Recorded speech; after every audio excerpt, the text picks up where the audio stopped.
বন্ধুরা, তোমরা সবাই কেমন আছো? আমি তো বেশ ভালোই আছি। তোমাদের রিয়াস হোমমেড ডায়েরিতে স্বাগত। সানডে, এখন সকাল 9টা মতন, তাই আজকে সকালে উঠতে অনেক দেরি হয়ে গেছিল।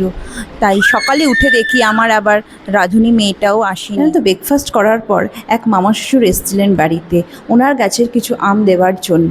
চলো তোমাদেরকে দেখাই কেমন। দেখো কি সুন্দর আমগুলো, কিছু কিছু ফেটেও গেছে, আসলে উপর থেকে পেরেছে তো লগা দিয়ে, তাই কিছু আম ফেটে গেছে। চলো এবার লাঞ্চের প্রস্তুতি নিই। আজকে একটু ভেবেছি ফ্রাইড রাইস চিলি চিকেন বানাবো। তো প্রথমেই আমি ভাতটা করে নেব, তার মধ্যে একটু গোটা গরম মশলা ফোড়ন দিয়ে নুন দিয়েছিলাম, তেল দিয়ে ভাতটা করে নেব। তারপর সবজিগুলোকে কেটে রেখেছি, ঘরে ওই গাজর আর ক্যাপসিকামই ছিল, একটু কর্ন ছিল, তো সেটা ইউজ করেছিলাম। আর ভাবলাম চিকেনটা একটু ম্যারিনেট করে রাখি, তো ভাজার সময় তাহলে তাড়াতাড়ি সেদ্ধ হয়ে যাবে। তো ওর মধ্যে আমি দিয়েছিলাম এগ, আদা রসুনের পেস্ট, চিলি সস, নুন, গোলমরিচের গুঁড়ো, কর্নফ্লাওয়ার আর ময়দা ওই 2 চামচের মতন দিয়েছিলাম। আর আমি এটা কাশ্মীরি গুঁড়ো লঙ্কা ইউজ করেছি। এটা সম্পূর্ণ আমি নিজের স্টাইলে বানিয়েছি, অনেকে অনেক রকমভাবে বানায়। জানো তো, আমাদের বাড়ির সকলে একটু চাইনিজ খাবারটা বেশিই পছন্দ করে, বিশেষ করে আমার মেয়ে, বড় মেয়ে। তারপর ভাতটা হয়ে গেছে, চলো এবার ফ্রাইড রাইসটা বানিয়ে নিই। স্প্রিং অনিয়নটা ঘরে ছিল না, ব্লিঙ্কিট থেকে অর্ডার করেছি, তাই পরে কাটলাম। তারপর 3 চামচ তেল ও 3 চামচ ঘি দিলাম কড়াইতে।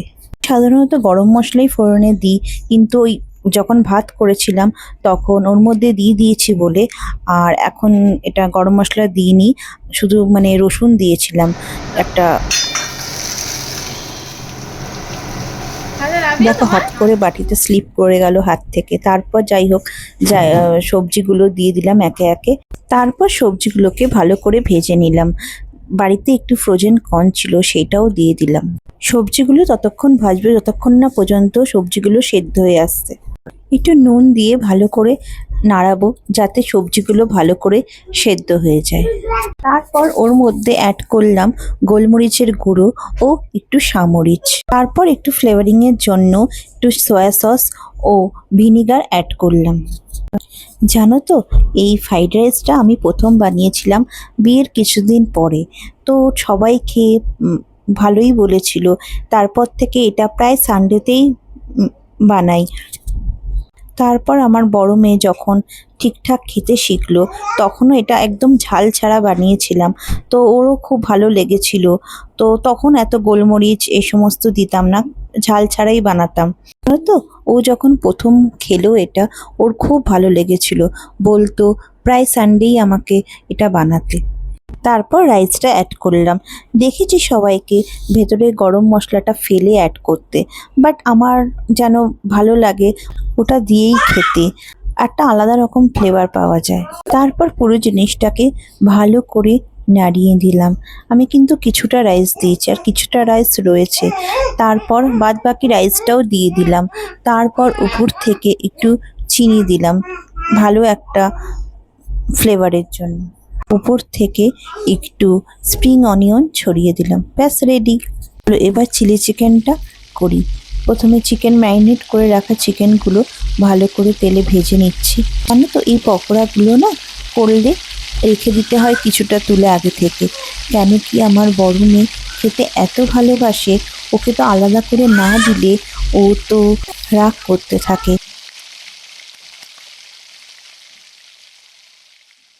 জানো তো, ফ্রাইড রাইসটা করতে করতে আমি এই সবজিগুলো কেটে রেখেছিলাম, পকোড়াগুলো হয়ে গেছে। তারপর ওই কড়াইতে রসুন ফোড়ন দিলাম।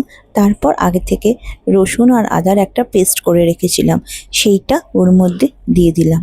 তারপর ভালো করে নাড়িয়ে কেটে রাখা সবজিগুলো, ক্যাপসিকাম, পেঁয়াজ আর লঙ্কাটা ভালো করে ভেজে নিলাম।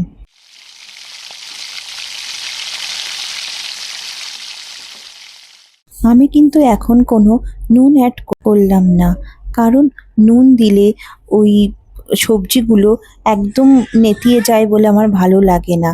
তারপর tomato sauce, vinegar, soya sauce দিলাম।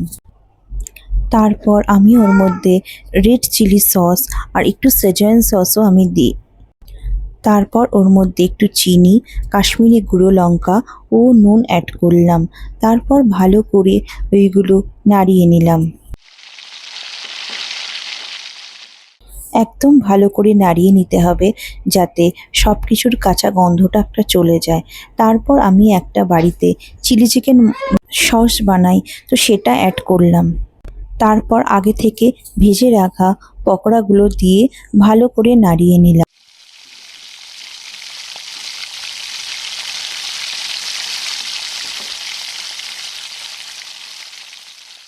তারপর জল দিলাম। তারপরে একটা ছোট বাটির মধ্যে একটু জল, তার মধ্যে কর্নফ্লোর দিয়ে গুলে রেখেছিলাম, তারপর সেইটা অ্যাড করলাম। তারপর ভালো করে নাড়ালাম যতক্ষণ না পর্যন্ত চিকেনগুলো, সবজিগুলো ভালো করে না সেদ্ধ হয়ে যাচ্ছে। আমি একটু ঢাকা দিয়ে দিই, তারপর সার্ভ করি। আমি না উপর থেকে একটু সাদা তিলও ছড়িয়ে দিই, জাস্ট ওটা দেখতে ভালো লাগে বলে। তোমাদের সানডে লাঞ্চ রেডি। ভালো লেগে থাকলে অবশ্যই ট্রাই করো। তোমরা ভালো থেকো, সুস্থ থেকো।